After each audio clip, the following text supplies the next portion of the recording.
के लाडले दुलाले उद्योगपति गौतम अडानी को अगर खांसी भी होती है तो हमारे देश के प्रधानमंत्री नरेंद्र मोदी चिंतित हो जाते हैं, और अगर उनके विरोध में कोई उतरता है तो ईडी लगा दी जाती है।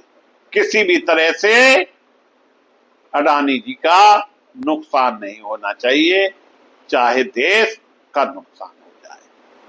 नमस्कार, मैं मुकेश उदैनिया, आप देख रहे हैं सीधे बोल यूपी। जेपी ग्रुप का दिवालिया होना, अडानी बनाम वेदांता ग्रुप की बोली, राजनीतिक आरोप की वजह से मामला सुर्खियों में आ गया। जयप्रकाश एसोसिएट लिमिटेड का लगभग 55,000 करोड़ रुपए से अधिक का कर्ज था। कंपनी दिवालिया प्रक्रिया आईबीसी में गई और उसके hotel, cement, real estate, power और अन्य परिसंपत्तियों को बेचकर बैंकों का पैसा वसूलने की प्रक्रिया प्रारंभ हुई। बोली लगाने वाले अडानी इंटरप्राइजेज, वेदांता लिमिटेड, डालमिया और अन्य कंपनियां शामिल। वेदांता की बोली ज्यादा थी, फिर भी अडानी कैसे जीत गए? बड़ा खेल, यही सबसे बड़ा विवाद फंस गया। रिपोर्टों के अनुसार वेदांता की कुल पेशकश लगभग 17,000 करोड़ के आसपास थी, जबकि अडानी की स्वीकृत योजना 14,535 करोड़ की थी। पहली नजर में लगता था कि अधिक बोली लगाने वाला जीतना चाहिए था, और यही सिस्टम है। लेकिन आईबीसी में सिर्फ कुल राशि नहीं देखी जाती है, लेनदारों को यह भी देखना होता है कि कितना पैसा तुरंत मिलेगा, भुगतान कितने समय में होगा, योजना बिना शर्त है या नहीं, क्रियान्वयन का जोखिम कितना है। लेनदारों ने कहा कि अडानी की योजना में अधिक अग्रिम भुगतान और कम समय में भुगतान का प्रस्ताव था, यानी किसी भी तरह से अडानी को फायदा देना है तो नियम में भी शिथिलता बरती है।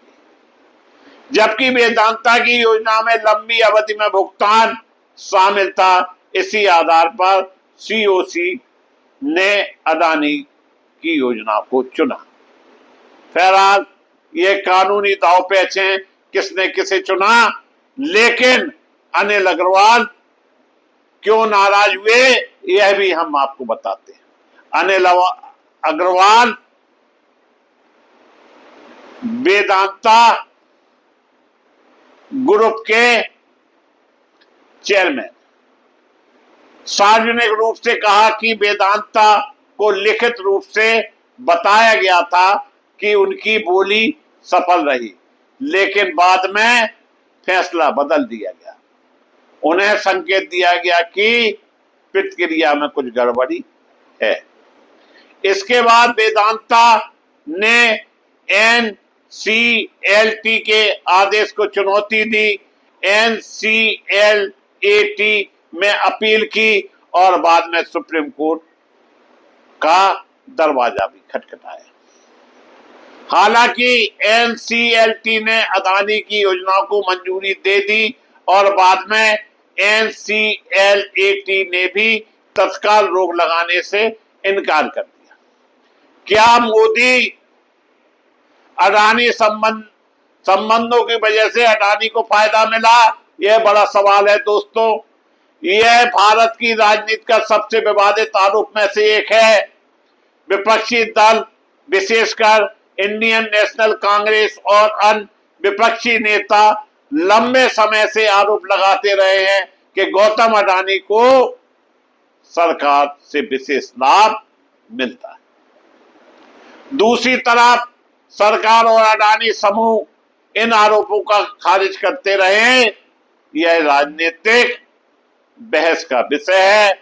कोई अदालत या आधिकारिक जांच अभी तक यह साबित नहीं कर पाई कि जेपी इंस्टीट्यूट मामले में अडानी को इसलिए चुना गया क्योंकि वे प्रधानमंत्री के करीब।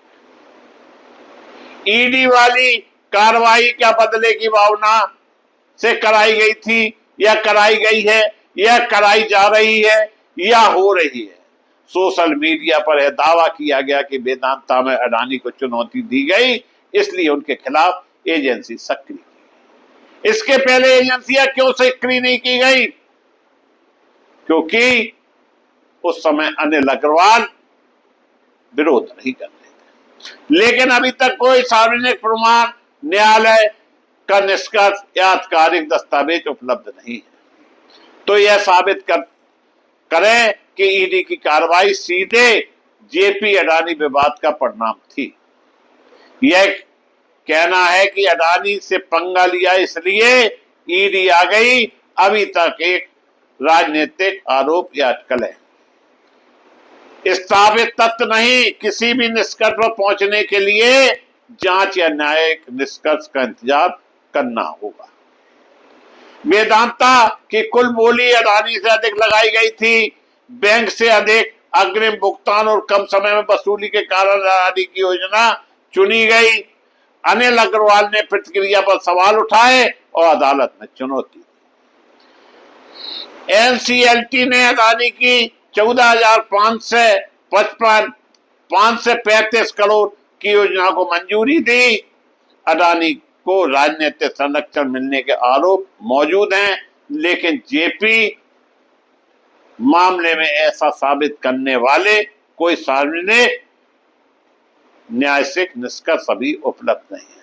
दोस्तों, यह बात पक्की है कि आप अगर देश के उद्योगपति अडानी को छेड़ेंगे तो ये मान लीजिएगा कि आपको ईडी छेड़ देगी, क्योंकि ईडी का काम सिर्फ उन लोगों पर निगाह रखना है जो कि अडानी, अंबानी के खिलाफ कुछ भी बोले और उन पर कार्रवाई की जा सके। यह चर्चा पूरे देश में है और किस तरह से अडानी ग्रुप को फायदा हो सकता है, इसके लिए हमारे प्रधानमंत्री जिंदाबाद। इसी के साथ हम आप सभी को धन्यवाद देता हुआ अपनी बात समाप्त करता हूं और फिर मिलेंगे जल्दी ही हम आपसे।